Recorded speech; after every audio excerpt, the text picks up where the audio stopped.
جب جناب ابو طالب علیہ السلام کی شہادت ہوئی تو پیغمبر اکرم صلی اللہ علیہ وآلہ وسلم ان کی تشییع جنازہ کے بعد اس سوگواری کی حالت میں جو اپنے چچا کی وفات کی مصیبت میں آپ کر رہے تھے، اور آپ کہتے تھے کہ ہائے میرے بابا، ہائے ابو طالب، میں آپ کی وفات سے کس قدر غمگین ہوں اور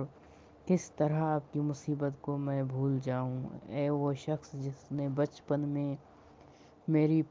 پرورش اور تربیت کی اور بڑے ہونے پر میری دعوت پر لبیک کہا۔ میں آپ کے نزدیک اس طرح تھا جیسے آنکھ خانہ چشم میں اور روح بدن میں۔ نیز آپ ہمیشہ یہ کیا کرتے تھے، یعنی آپ جناب ابو طالب کو بہت زیادہ یاد کرتے تھے۔ اہل قریش اس وقت تک کبھی میرے خلاف ناپسندیدہ اقدام نہ کر سکے جب تک ابو طالب کی وفات نہ ہو گئی۔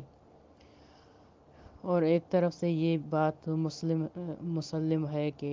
پیغمبر اکرم صلی اللہ علیہ وآلہ وسلم کو ابو طالب کی وفات سے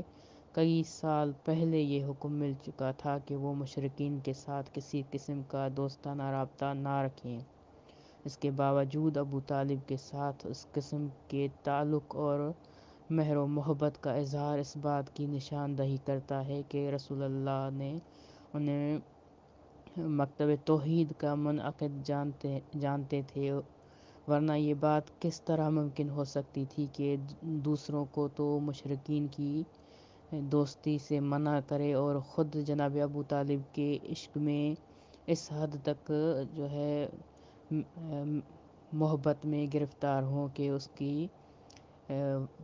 وفات پر اتنا گریہ کرے اور یہ جو ہے بار بار بکا کرے اور ان کو یاد کرے۔